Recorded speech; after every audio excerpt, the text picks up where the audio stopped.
اسلام آباد سابق attorney general Irfan قادر کا کہنا ہے کہ صدر مملکت قصوروار نکلے تو نااہل ہو سکتے ہیں، زبانی دونوں بل واپس نہیں بھجوائے جا سکتے، تحریری ثبوت لانا ہوں گے۔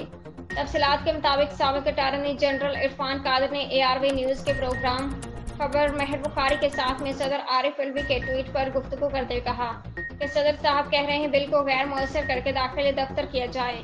آئین صدر کو قانون سازی کو غیر مؤثر کرنے کی اجازت نہیں دیتا۔ عرفان قادر کا کہنا ہے کہ صدر بل اپنے پاس رکھتے ہیں اور کوئی رد عمل نہیں دیتے تو بھی بل منظور ہو جائے گا۔ سپریم کورٹ دونوں بل سے متعلق فیصلہ دے سکتی ہے۔ اسلام آباد عدالت نے توہین عدالت کیس میں الیکشن کمیشن کو چیئرمین PTI کے خلاف حتمی فیصلہ کرنے سے روک دیا۔ تفصیلات کے مطابق اسلام آباد ہائی کورٹ میں چیئرمین PTI کی جانب سے الیکشن کمیشن کی توہین عدالت کی جاری کارروائی کے سلسلے میں درخواست پر سماعت ہوئی، جس میں عدالت نے الیکشن کمیشن کو چیئرمین PTI کے خلاف حتمی فیصلہ کرنے سے روک دیا۔ عدالت نے درخواست چیف جسٹس کو بھجواتے ہوئے فائل بینچ کے روبرو لگانے کی سفارش کر دی ہے۔ جسٹس محمد وحید خان نے فیصلے میں کہا الیکشن کمیشن کیس میں اپنی کارروائی جاری رکھیں تاہم وہ عدالت کے فیصلے تک توہین عدالت کیس کا حتمی فیصلہ نہیں کرے گا۔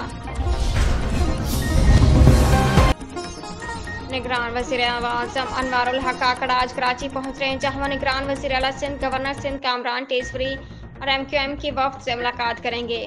تفصیلات کے مطابق نگران وزیر اعظم انوار الحق کاکڑ آج کراچی کا دورہ کریں گے، جہاں مزار قائد پر حاضری دیں گے۔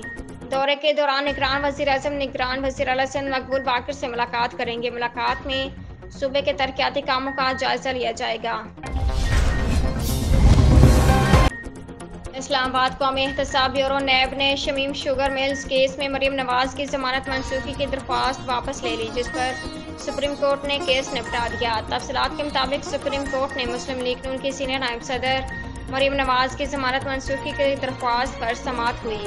چیف جسٹس عمر عطا بندیال کی سربراہی میں 3 رکنی بینچ نے سماعت کی۔ چیف جسٹس نے تحریری جواب پڑھنے کی ہدایات کی تو نیب پراسیکیوٹرز نے بتایا مریم نواز کا کیس نیب ترامیم کے بعد قابل سماعت نہیں رہا، موجودہ کیس واپس لے رہے ہیں، درخواست خارج کرنے کے بجائے اسے نپٹا دیں۔ اسلام آباد تحریک انصاف کے رہنما اسد عمر نے سائفر کیس میں گرفتاری کی تردید کرتے ہوئے کہا خبریں درست نہیں، 2 بار شامل تفتیش ہو چکا ہوں۔ تفصیلات کے مطابق تحریک انصاف کے رہنما اسد عمر اپنے وکیل بابر امان کے ہمراہ سنجانی کے مقدمے میں انسداد دہشت گردی کی عدالت میں پیش ہوئے۔ تھانہ سنجانی میں درج مقدمے میں عدالت نے 12 اکتوبر تک ضمانت میں توسیع کر دی۔